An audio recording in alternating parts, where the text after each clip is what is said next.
ဗီယက်နမ်ဟန်နွိုင်းမြို့ကိုရောက်ခဲ့ရင်ဟိုချီမင်းဂူဘိတ်ဘန်ကိုတွားလည်တင်ပါသလားဟိုချီမင်းဆိုတာကရောဘယ်သူပါလဲဟယ်လိုအားလုံးပဲမင်္ဂလာပါခင်ဗျာခွန်ဒီနေ့ကတော့ဟိုချီမင်းရဲ့ဂူဘိတ်မန်ကိုတွားလည်မှာပဲဖြစ်ပါတယ်ခင်ဗျာဟိုချီမင်းဂူဘိတ်မန်ယူပေါ့နော်လာလေရဲ့နိုင်ငံသားတွေလည်းအများများပါတယ်ခင်ဗျာခုနဝင်တော့ကတော့ဝင်ကြီးလုံးဝပေးစရာမလိုပါဘူးခင်ဗျာပြီးတော့သတိထားမှတခုက tripod တွေ stand တွေလုံးဝဝင်ယူသွားလို့မရပါဘူးပြီးသွားရင်ဘောင်းမီဒူးအထက်တိုးတဲ့ပေါင်တိုလေးတွေပေါ့နော်ဝစ်စားစင်လို့မရပါဘူးခင်ဗျာအခုဆိုရင်တော့ဒါခွန်းတို့ဟိုချီမင်းရဲ့ဂူဘိတ်မန်ကြီးနာရောက်ပါပြီခင်ဗျာအခုဒီမှာပုံမှန်မြင်တွေ့ရတဲ့အတိုင်းရေးသားတဲ့စာကတော့ VNN Socialist သမ္မတနိုင်ငံအတွန်းချေပါစေဆိုပြီးတော့ဒါ VNN လို့မျိုးရေးထားတာပါခင်ဗျာအဲ့ဒီတော့ညနေခင်းဘက်လေးလာမယ်ဆိုရင်တော့လီလေးတဖြူးဖြူးနဲ့ဓာတ်ပုံတွေဗီဒီယိုတွေ share ရိုက်လို့ကောင်းပါရဲ့နော် Hey Lin see စင်ချောခွန်တီးရတလောက်ကတော့ဒီကိုဗစ်မန်ကြီးတွေကိုဝင်ကြည့်ဖို့ဆိုရင် weekend တွေမှာပဲဖွင့်ပေးပြီးတော့မနက်ပိုင်းကိုပဲဖွင့်ပေးလို့သိရပါတယ်ခင်ဗျာဂျာရက်နဲ့ညနေဘက်တွေဆိုရင်အထက်တွေကိုဝင်ခွင့်လုံးဝမပေးပါဘူးခင်ဗျာကဲအဲ့ဒီတော့ဟိုချီမင်းဆိုတာကတော့နာမည်ကျော် VNN တော်လှန်ရေးသမားကြီးတူဖြစ်ပြီးတော့မြောက် VNN ရဲ့ပထမဦးဆုံးသမ္မတအဖြစ်တာဝန်ထမ်းဆောင်ခဲ့သူပဲဖြစ်ပါတယ်တောင် VNN နဲ့မြောက် VNN ကပဏိပခက20ကြာဖြစ်ပွားခဲ့ပြီးတော့တောင် VNN ကအမေရိကန်ထောက်ခံမှုဖြင့်ဟိုချီမင်းကိုခုခံခဲ့တော့လေ1985ခုနှစ်ဧပြီလ30လောက်မှာတော့မြောက် VNN ကအောင်နိုင်သွားပြီးတော့တောင်နဲ့မြောက်ပြန်လည်ပေါင်းစည်းခြင်းဖြစ်ပေါ်ခဲ့ပါတယ်ခင်ဗျာ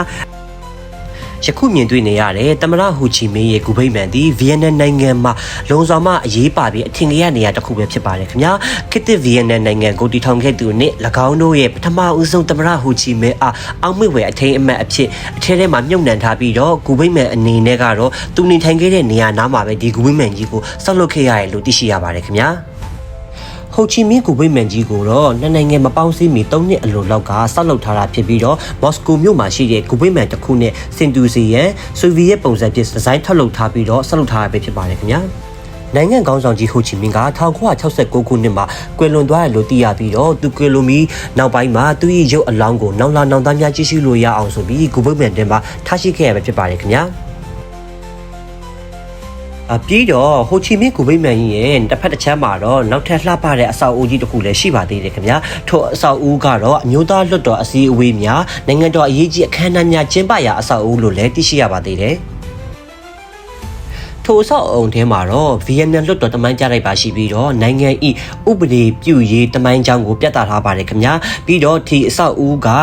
ဗီယက်နမ်နိုင်ငံရဲ့နိုင်ငံရေးနှင့်ဘိတုကလက်ရအမွေအနှစ်တစ်ခုအဖြစ်လုံဆောင်မှထင်ရှားပါတယ်ခင်ဗျာအခုမြင်တွေ့နေရတာကတော့ဒါ City 2ပေါ့နော်ဒါညနေဘက်ခင်းမှာစီးတဲ့ City 2လေးကိုမြင်တွေ့ရပဲဖြစ်ပါတယ်ခင်ဗျာအဲ့တော့ခုနောက်ဘလော့လေးမှာလည်းဒီ City 2စီးတဲ့အတွေ့အကြုံလေးကို share လုပ်ပေးသွားပါအောင်မယ်ခင်ဗျာ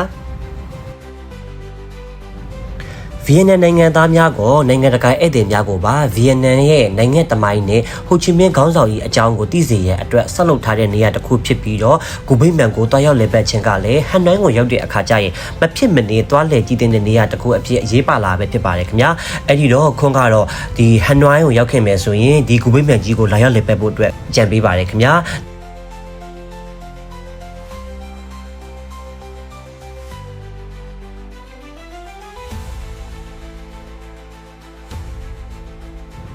ခွန်းတို့လာရောက်လဲပတ်တဲ့နေ့ကတော့ weekend ဖြစ်ပေမဲ့လည်းခွန်းတို့လာတာကညနေစောင်းသွားတဲ့အခါကျတော့ဒီဂူဘိတ်မန်ကြီးတွေကိုဝင်ရောက်လေ့လာဖို့အတွက်ကတော့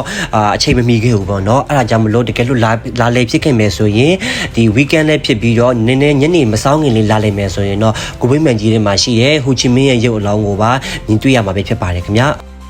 အဲ့ဒီတော့ဒီဂူဘိတ်မန်ကြီးထဲမှာရှိတဲ့ဟိုချီမင်းရဲ့ရုပ်အလောင်းကိုလည်းမြင်တွေ့ကျင်တယ်ဆိုရင်တော့ညနေမစောင်းခင်ပေါ့နော်9 နာရီမတိုင်ခင်အစောပိုင်းလေးလာလိမ့်မယ်ဆိုရင်တော့ဒီအထဲတို့ဘာဝင်ခွင့်ရှိရလို့သိရပါတယ်ခင်ဗျာ